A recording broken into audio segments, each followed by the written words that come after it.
33-year-old male found dead a few days ago. Someone amongst them is our killer.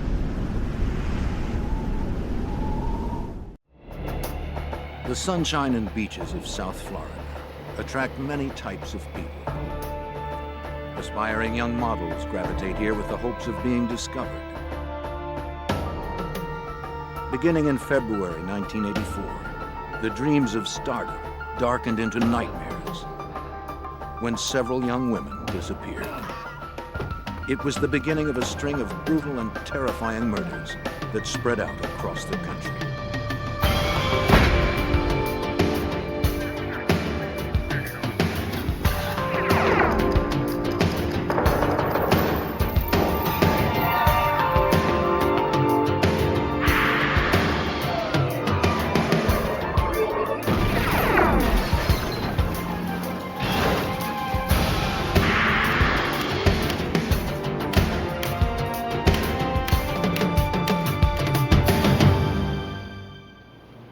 It's a model's job to rivet the public's attention. But in 1984, some aspiring models began attracting publicity in a terrible new way. Across the country, dreams of glamour turned nightmarish as young women disappeared, only to be found tortured and killed. I'm Jim Kallstrom, former head of the FBI's New York office. When a suspect emerged, the FBI's 10 most wanted list became the tool we used to try to flush him out.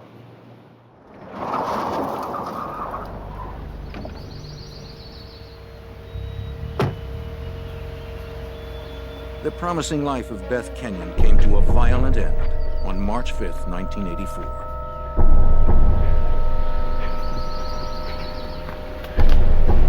The attractive 23-year-old dreamed of becoming a model. She had even been a finalist in the Miss Florida pageant.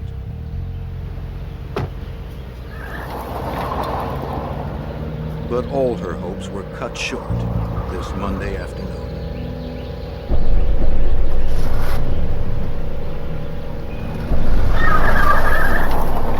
The next day, Beth's parents reported her disappearance to the Miami police.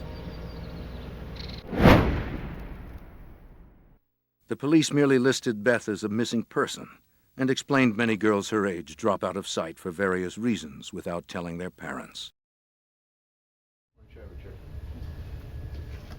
But the Kenyons knew their daughter wasn't the type to just vanish after a few days on a lark. They hired private detective Ken Whitaker and his son Ken Jr. to investigate. She's been missing. The Kenyons told the Whitakers that Beth worked as a teacher of emotionally disturbed children. She has a regular routine that she comes home. She was responsible and enjoyed a close relationship with her family. Strange there. This is, as you can see, where she had a 6 o'clock appointment. That she Fearing something had happened to Beth, the Kenyons had searched their daughter's apartment in North Dade County for anything that might help them find her. But all they found was an address book and a picture album. Beth, and this is Beth over here, and this is a boyfriend, somebody she went out with. This is just showing me a picture. Armed with little more than a few snapshots of Beth and her friends, the investigators went to work. The father and son team quickly narrowed down Beth Kenyon's last known whereabouts. Ken Whitaker Jr. talked to an attendant at the Miami gas station near the school where Beth taught. Ken showed the attendant several photographs. He clearly remembered Beth, but he also recognized someone else in the photos, a man that accompanied Beth the afternoon she disappeared. His name was Christopher Wilder. On March 11th, 6 days after Beth's disappearance, the investigators contacted Wilder by phone. He denied knowing where Beth was, but invited the Whitakers to his house to speak more about her. But when Wilder didn't answer his door, the suspicious investigators decided to look around. They had learned he was a successful building contractor and a self-proclaimed fashion photographer.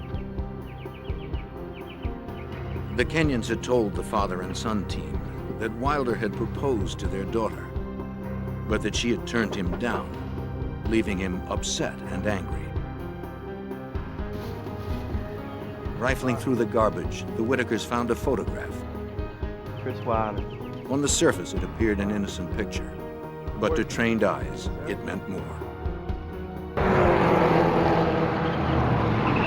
The investigators soon learned that Christopher Wilder had driven a car in the Miami Grand Prix. On February 26, 1984, he finished 17th and won $400. That race day was also the last time that anyone saw Rosario Gonzalez. The 20-year-old worked for a marketing firm distributing free aspirin samples at the Grand Prix. The Miami news still buzzed with the mysterious disappearance of Gonzalez. She had vanished just 5 days before Beth Kenyon. The investigators discovered that Wilder knew Gonzalez. She had modeled for him in amateur photo shoots.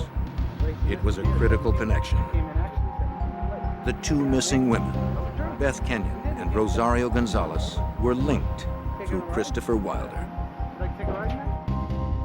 With this information, Mr. and Mrs. Kenyon sought the help of the FBI. Special Agent John Hanlon of the FBI's Violent Crimes Unit in Miami remembers the meeting. On the 12th of March, the Kenyons came to the FBI seeking more active involvement of the FBI. Of course, we didn't have any jurisdiction at the time. There was no evidence of an abduction. In an attempt to put pressure on Wilder, the Kenyons' private investigators leaked their findings to the Miami Herald. The story was published on March 16, 1984. Though the article did not mention Christopher Wilder's name, it clearly accused him. The report described the man connecting Gonzalez and Kenyon as a local contractor, race car driver, amateur photographer, and a native Australian. It was Wilder to a T. Although the FBI had no jurisdiction, Supervisory Special Agent Gordon McNeil had already begun looking into the matter. This connection drew my interest, and I decided to open a preliminary kidnapping investigation to see if we had a possible violation of federal law. Agents McNeil and Hanlon found Wilder was a likely suspect. He had a criminal history that reached back to his native Australia, where he was out on bail on a sexual assault charge. Days later, on March 21st, the agents were notified about an incident which allowed them to open a full investigation. A phone call came into the Miami FBI office, reporting that a Tallahassee, Florida woman had been abducted and transported across state lines into Georgia, where she escaped. The initial description of her assailant fit Christopher Wilder. Are you okay? Special Agent Hanlon flew to Georgia to hear the victim's story. It was a nightmare. Oh, sorry, no business. 19-year-old Linda Grober told Hanlon she'd been shopping in a mall in Tallahassee, Florida, when a man approached her about a modeling job. Magazine covers. I got any number of them. And it really sound like Claiming to be a photographer, the stranger invited her back to his car to see his portfolio. It was the middle of the afternoon in a very public place, and Linda said she felt perfectly safe. Never? When he asked her if she'd ever modeled, she said no. He flattered her with remarks about how beautiful she was and promised he could put her on the cover of Vogue. But Linda reported that when they got to his car, the photographer began changing his story.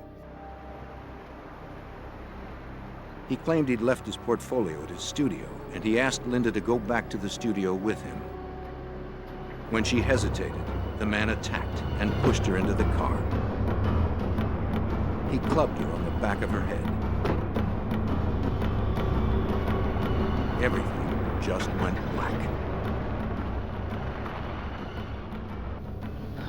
When she regained consciousness, they were driving on a country road. When her abductors saw her coming around, he stopped the car in a secluded spot.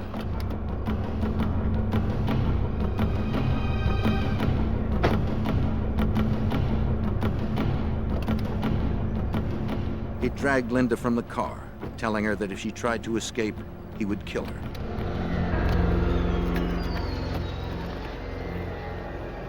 He wrapped his fingers around her throat and strangled her until she passed out.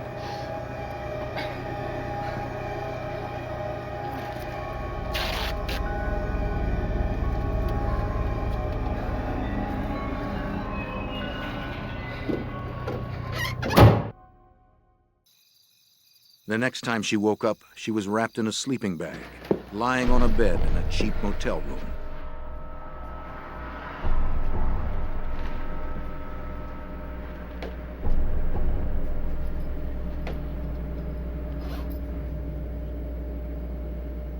Once again, he threatened to kill her if she tried to escape. Don't move. He tied her to the bed and superglued her eyes shut. For the next several hours, the kidnapper repeatedly raped, beat, and tortured Linda Grober. When she disobeyed his commands, he shocked her with an extension cord he had fashioned into an electrocution device.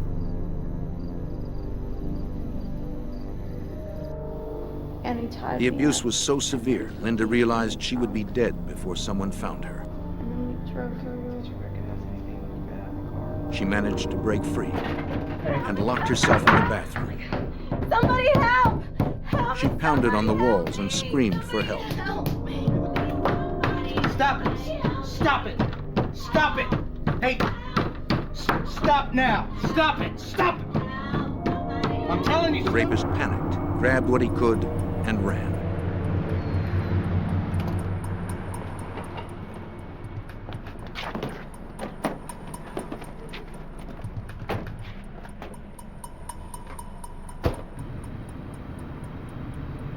Agent Hanlon showed Grober a series of photos and asked if she could identify her assailant.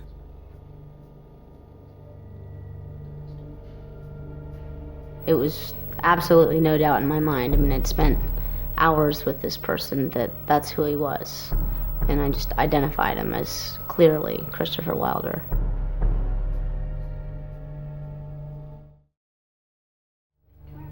Now 35, a PhD candidate and a single mom, Linda Grober's fierce determination saved her life. It also made her a strong witness, ready to risk everything for her abuser's arrest.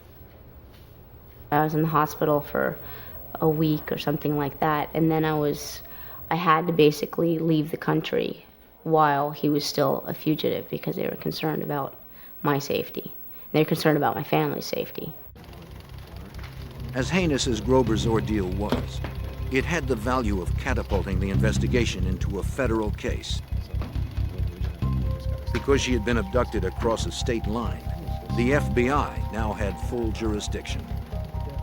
Christopher Wilder was now wanted for the kidnapping and rape of Linda Grober.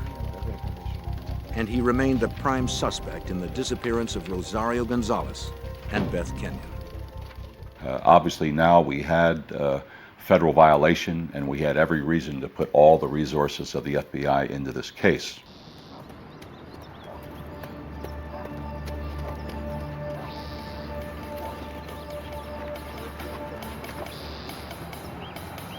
Not knowing exactly where to find Wilder, a team of agents descended upon his house in full force. Kicking in the door, they poured in, ready to arrest the suspect. Clear! Clear! Clear! Clear! But they found an empty house. Clear! Everything clear? All clear, all clear. Wilder had long abandoned it. All clear. He was on the run, days ahead of the federal agents. And every minute he remained free put another woman in jeopardy. The desperate chase had begun.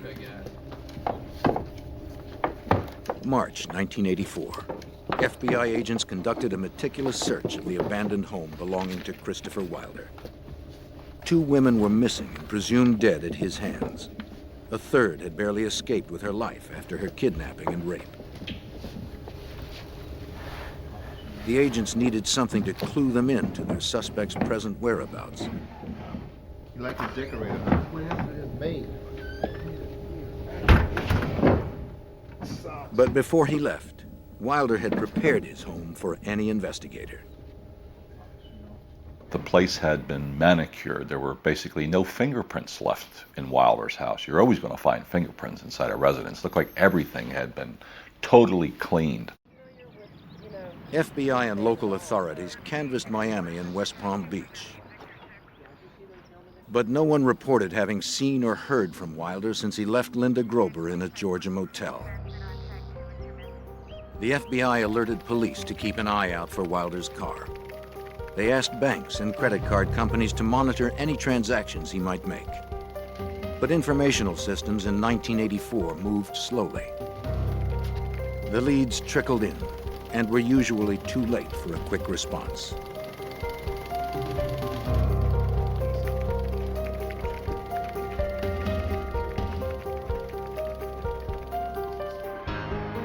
On March 21st, 1984, a sharp-eyed utility repairman in Central Florida noticed something unusual in a shallow creek.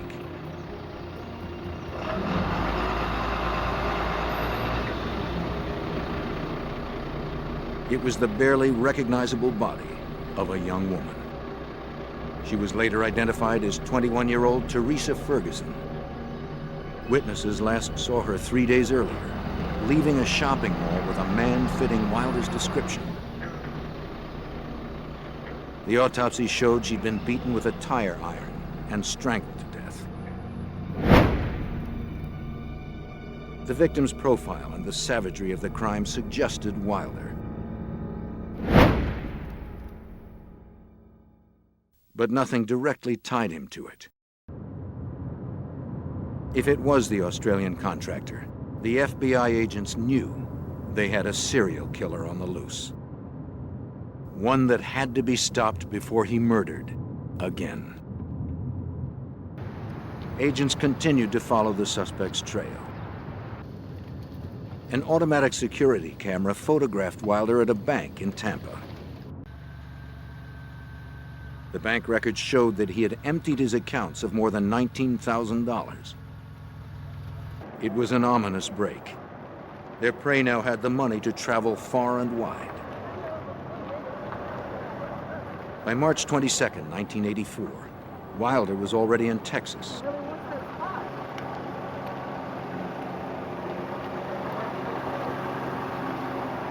Witnesses saw him approach 23-year-old Terry Walden in the parking lot of Lamar University in Beaumont, Texas.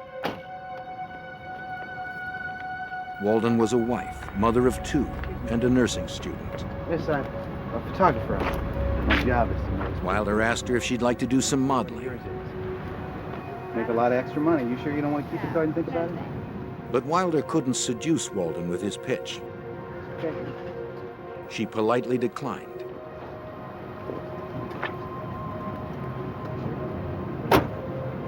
She had no way of knowing that she would soon see him again.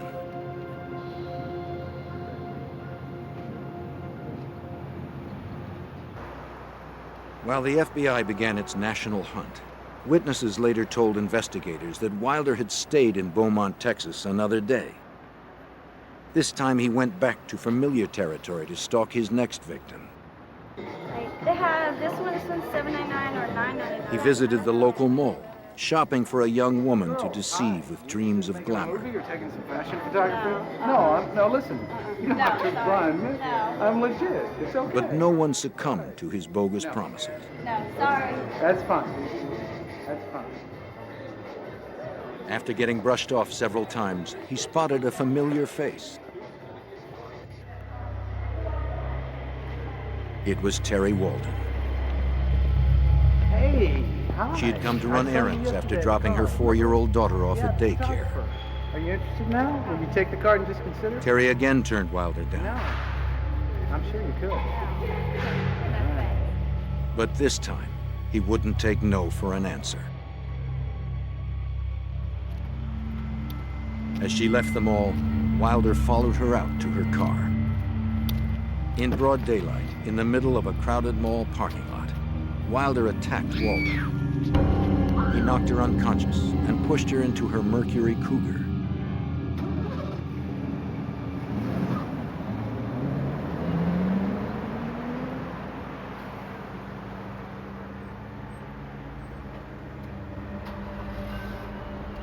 He grabbed his bags and drove off in the victim's car.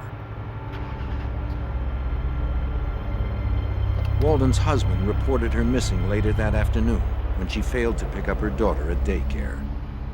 But by then, it was too late.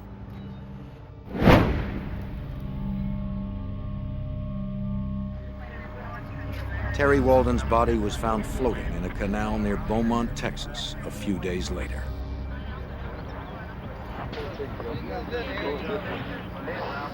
The police recovered Wilder's Chrysler a few miles away. Some fiber and some hair in here. Let's get a couple pictures of this, Jim, before we take the stuff out. An FBI forensic search of the car uncovered hair and fibers matching Teresa Ferguson, the young woman discovered by the repairman 5 days before.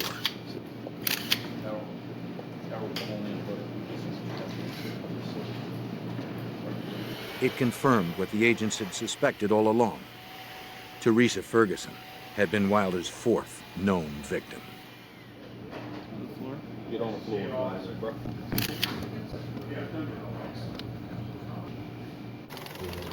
McNeil and Hamlin estimated that the killer was still at least 2 days ahead of them. Out of the Miami office, they broadcast a national all-points bulletin for Terry Walden's stolen car. Every state police agency along the way, every state trooper who was out on that highway knew the car we were looking for. And unfortunately, it's amazing sometimes you say, okay, well, he's in a purple car. We say, how many purple cars are out there? Well, it's amazing how many purple cars are out there when you're looking for purple cars. And that was the problem. We never knew at the time what license plate he was using on that particular vehicle. FBI teletypes clattered endlessly. Every field office in the country received page after page describing Wilder's physical appearance, his victim profiles, where he had last been identified, and where he was thought to be heading. The technology of 1984, however, could not keep up with the pace of his flight.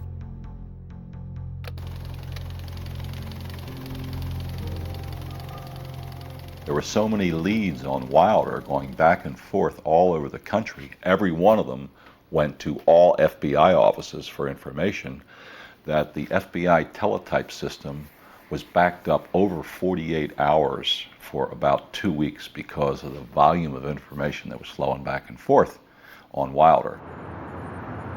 That left the Bureau with only one certain way to track Wilder. They had to follow the grisly trail of corpses he discarded as he ran. The next victim was 21-year-old Suzanne Logan. She was last seen shopping at a mall near Oklahoma City. A fisherman stumbled upon her body 2 days after she disappeared. The location of her disappearance and the manner in which she died all suggested one thing. She had died at the hands of Christopher Wilder. In this particular case, we had an individual who was kidnapping, raping, torturing, and murdering a woman about every day and a half. So there was intense pressure, as there should be. Slow technology and a fast fugitive hampered the FBI.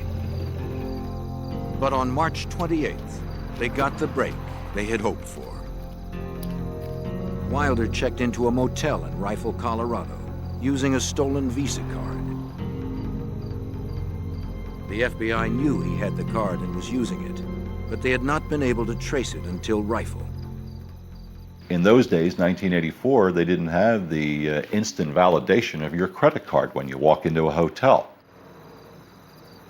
They only called in bills that were going to exceed $100. Every motel that Wilder stayed along his murderous route, the charges were in the vicinity of $50 to $60. Perhaps from sheer boredom, the motel clerk decided to call in the credit card that night instead of waiting to mail it the next day.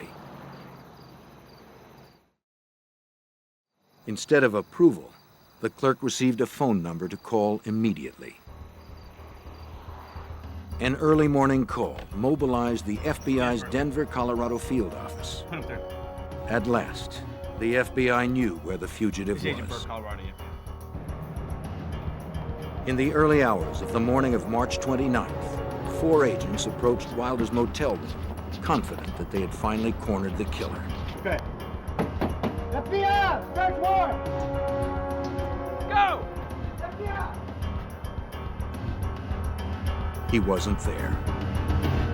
As swiftly as the FBI had responded, Wilder had eluded them. For some unknown reason, the fugitive had departed before sunrise. He's not in the hotel.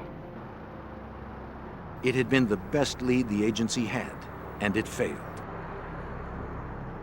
Once again, the exasperated task force had no idea of where the predator was. Yet they feared it was one of the dozens of shopping malls within a day's drive of Rifle, Colorado. March 29th, 1984. In just 3 weeks, the Australian contractor Christopher Wilder had abducted 4 women and murdered 3 of them. FBI agents noticed a pattern developing in the campaign of violence. The killer kept his direction westward, and he had narrowed his hunting grounds to shopping malls.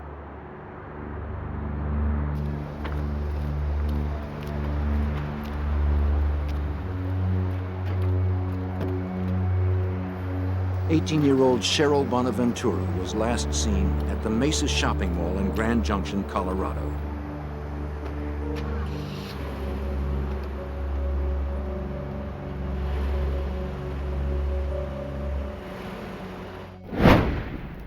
The FBI would later connect Wilder to her death.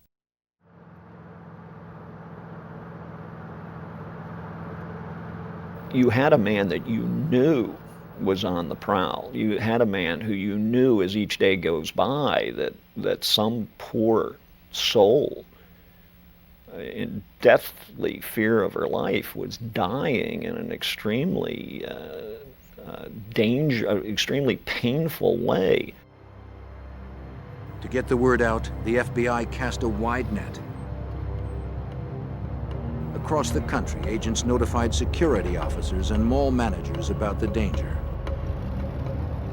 telling them to be on the lookout for the Australian. Investigators supplied malls with photos and flyers that were posted to alert shoppers.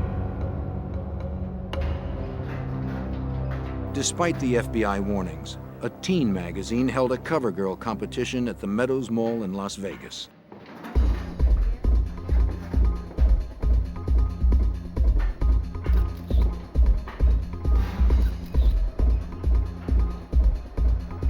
Wilder showed up, armed with his camera.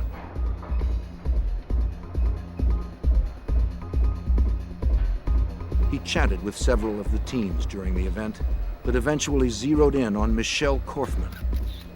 The 17-year-old had driven up the 25 miles from her family's Boulder City, Nevada home.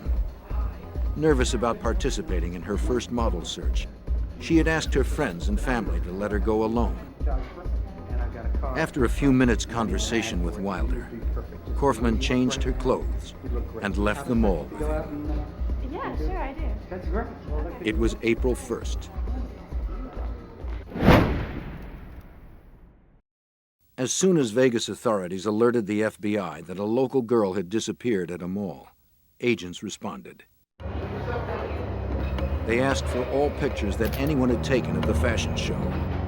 One photographer immediately delivered 5 rolls of film.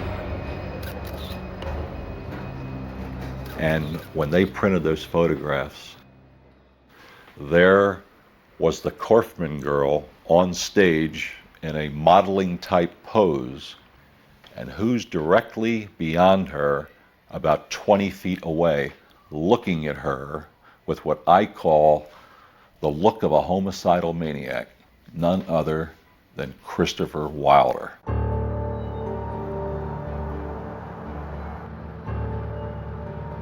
Like the others, young Michelle Korfman suffered at the hands of Wilder. He bound and gagged her with duct tape. Then he beat, raped, and tortured her. And you will see incisions in the body. They may only be 1 inch to 1.5 inches long, and they're not deep. They're done just enough to make it bleed. They were only meant to torture, not to kill, until he finally actually killed the victims. He was a brutal sexual sadist. Prowling shopping centers and other areas. On April 5th, 4 days after the Michelle Korfman disappearance, the FBI held a press conference. They announced the placement of Christopher Wilder on its famed 10 Most Wanted Fugitives list. 10 most wanted. For 50 years, the list has helped generate the publicity needed to catch violent fugitives. Hey, Val. Special Agent Tron Brecky serves as national spokesman for the FBI. Thank you. The criteria for the top 10 was met with Wilder. He was a menace to society. He was extremely dangerous, a violent individual on whom charges were outstanding, and he had fled the area where we thought that he might be. Therefore, it was very important for us to get the message out to the American public and to the media that he could be anywhere in the United States.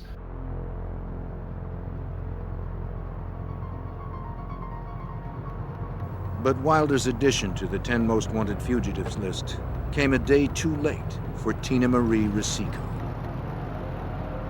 In Lomita, California, on the day before the press conference, the 16-year-old visited the Del Amo Fashion Center Mall to apply for a summer job. What a beautiful face she had. The high school student wanted the work to save for a car. She met Christopher Wilder when he said that she was perfect for a modeling gig he had to shoot. And actually, you're so perfect that I could give you $100 right here. He gave her $100 cash and promised much more to come. If you're right, and I know you are, I can tell you are. Do you have a few minutes to just go out and look at close your house up? Take some pictures in front of me. I say to myself, this girl is perfect.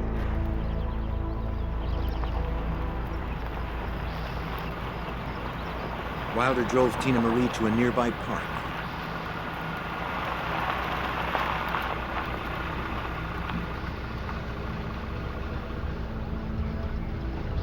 At first, everything progressed as if it were a legitimate job.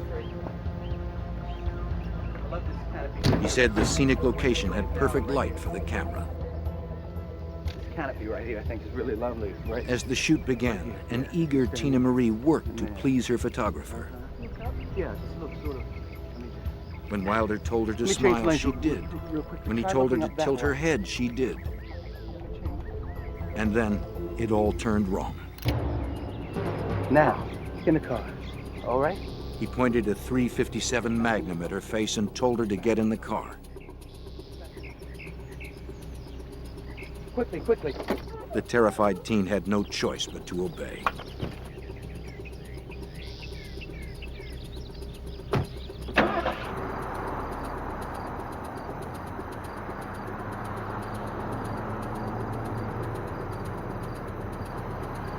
Wilder brought Tina Marie Rosico to a motel in San Diego.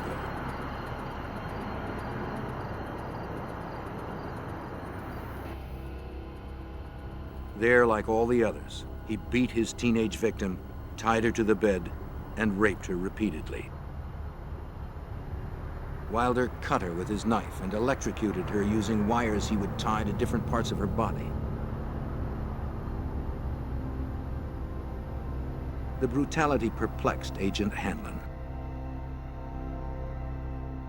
You say to yourself, why would anybody want to do that to anybody, to scare them so bad, to brutalize them so bad, to torture them with an electrical cord, and then kill them like a piece of trash? And that person knows they're going to be killed. I mean, up until some point, the great realization comes over that individual, I'm not going to survive this.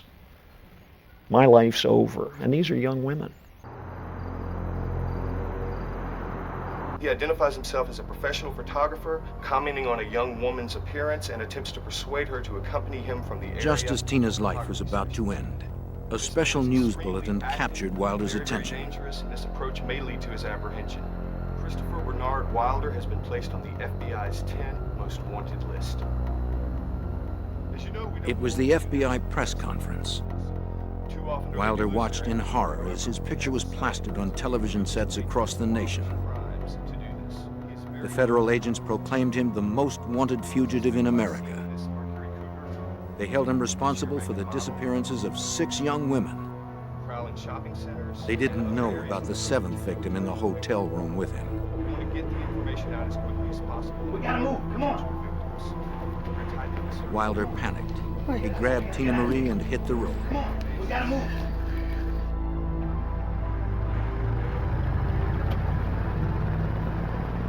But now that he was top on the 10 most wanted fugitives list, Wilder landed on the front page of every newspaper and on the top of every newscast in the country. It's the front page headline in every newspaper in America. Every news show, every radio show is talking about Christopher Wilder and showing his picture and saying his name, Christopher Wilder. The FBI hoped that by plastering Wilder's face across TV screens and newspapers, someone, somewhere, would spot him. It was the best chance agents had to stop Wilder before he destroyed another life.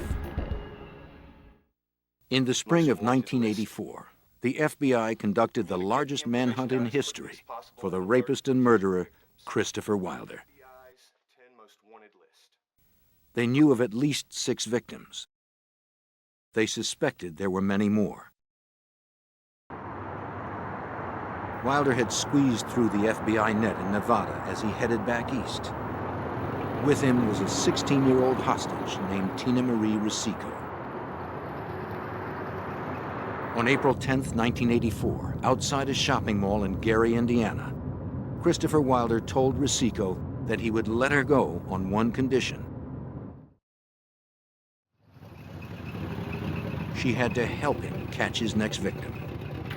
For 6 days, the adolescent had been raped, beaten, and terrorized. She was ready to do whatever he asked. Wilder noticed Dawnette Wilt ducking into several shops. He figured she was job hunting in the mall.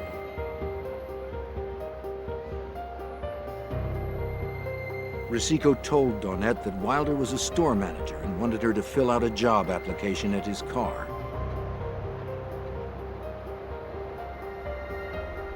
When they reached his car, Wilder drew his pistol and forced Dawnette to get in. Sweetheart, why don't you just come with us? Get the car. Get in. Go around, go around. He sped off with the 2 girls. Witnesses saw them leave. A young woman, very attractive, as were all of Wilder's victims, had been taken from was seen leaving with an individual who they believed to be Christopher Wilder from a mall in the Indianapolis area. And so when that information came to us, we felt that, okay, now we know he's headed back east. The Bureau directed every agent east of the Mississippi to work on the case. Despite his promise, Wilder refused to release Tina Marie. Instead, he forced Rosico to watch while he tortured and raped Dawnette in front of her. The nightmare continued for 2 days. On the morning of April 12, 1984, Tina Marie heard a familiar voice on the morning news. Any kind of energy, and just put Tina come home alive safely. You know, we're all rooting for you. The word that we've got on national television, Tina Marie's mother begged the kidnapper not to hurt her daughter. Is your daughter, and that there is every indication that your daughter is still alive. And Wilder flew into another panic. He packed up his hostages and left. Get her dressed and you get dressed. Now. Wilder complained that it was only a matter of time before the FBI caught up with him. He stopped the car in a wooded area near Penn Yan, New York.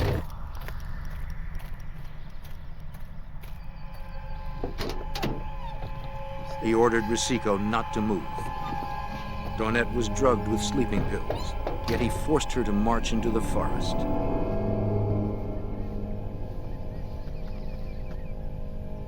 Left alone, Tina Marie pondered the opportunity to escape. But the horror of the last 9 days had broken her mentally. She stayed put.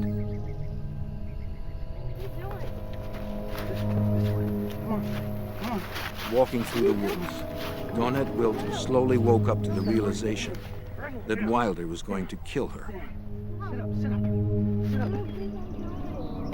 She didn't want to die by stabbing. She begged him to shoot her instead. Ignoring her pleas, Wilder stabbed her through the chest twice and left her for dead.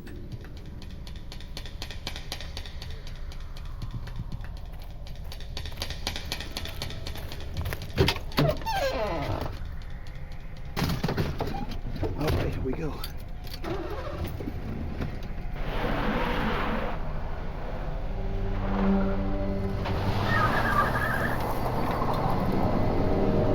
As he began to drive away, the fear that Dawnette Wilt might still be alive seized him.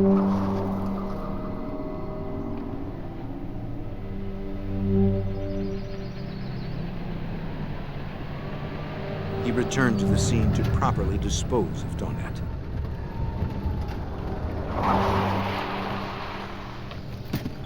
You stay here. You stay here, you hear?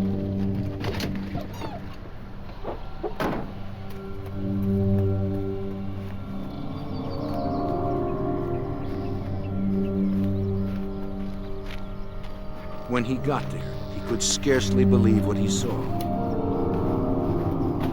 She was gone. Incredibly, Dawnette Wilt had survived. Stabbed twice, bleeding profusely, drugged and beaten, she had managed to pull herself up and escape to a road where a passing motorist rescued her. Thanks to Wilt's testimony, the FBI now pinned Wilder in the Northeast, still driving the Mercury Cougar he had stolen from Terry Walden. But for how long? After he went back and found out that she was no longer there, he realized obviously that he had to do something with this vehicle. He needed a new vehicle. And he got into western New York State. Once again, he headed for the nearest mall.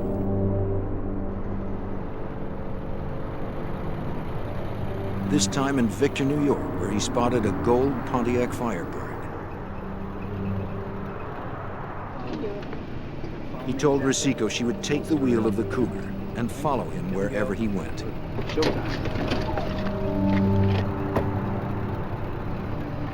He carjacked 33-year-old Beth Dodge. At gunpoint, Wilder forced her into the back seat of her Firebird. The emotionally shattered Tina Marie did as she was ordered.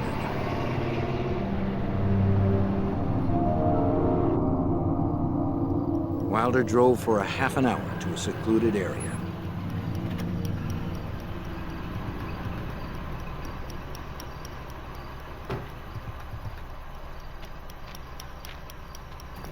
Come on, get out. Come on, just get out. Just get out. Just get out. Listen, I want you to get the white suitcase, and I want you to get the camera, and I want you to put it in this car and wait for me, you understand?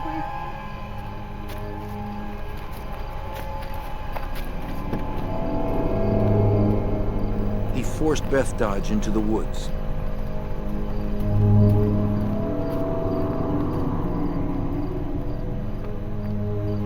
Moments later, Tina Marie heard 2 shots echo out from the trees.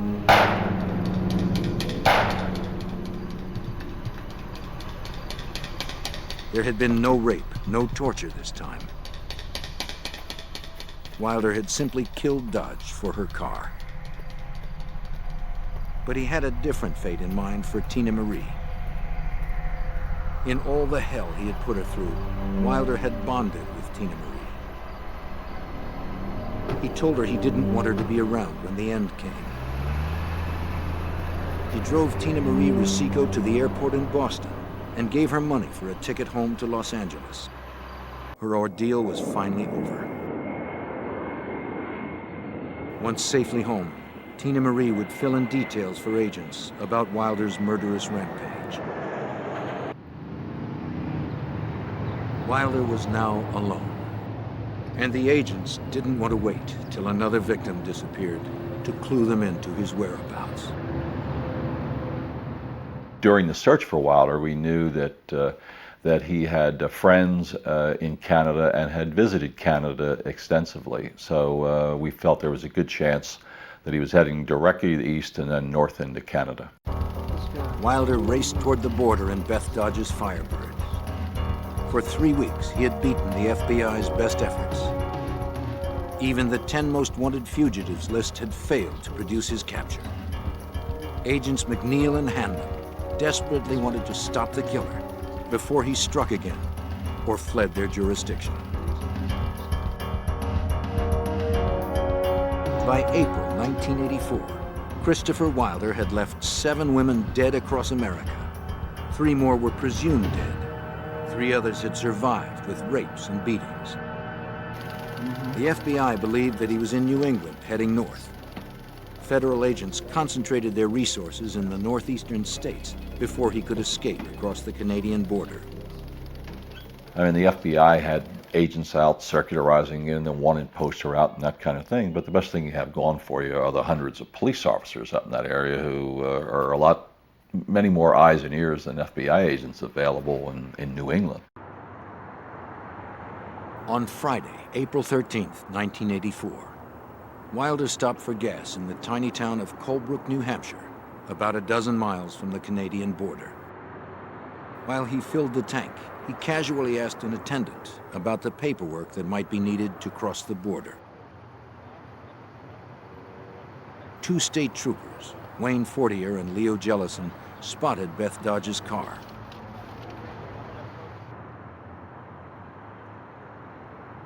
They, like almost every police department in the country, had been told to be on the lookout for the Firebird and for a man of Wilder's description. Jellison asked Wilder if he could speak with him. Body clicked over for a second.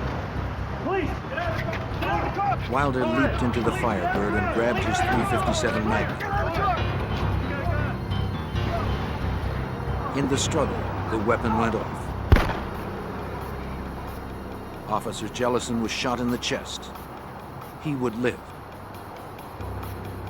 But Christopher Wilder would not.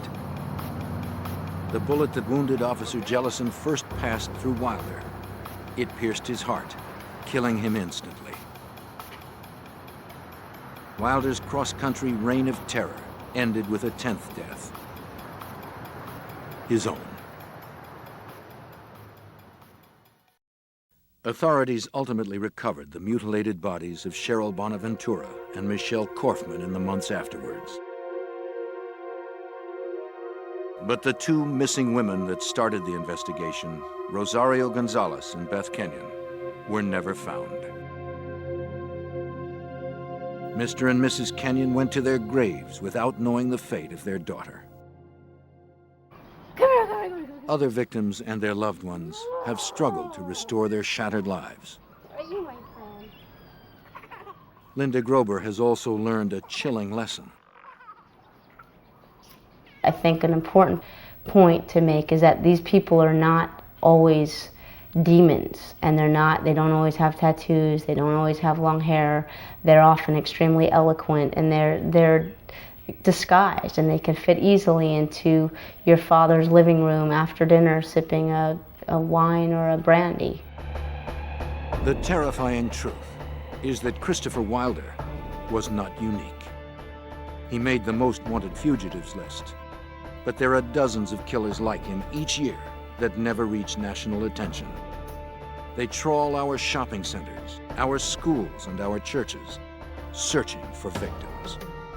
Vivid dreams of easy fame and fortune can quickly darken, Only through public awareness, tireless vigilance, and the resourcefulness of the FBI can we hope to keep these predators at bay.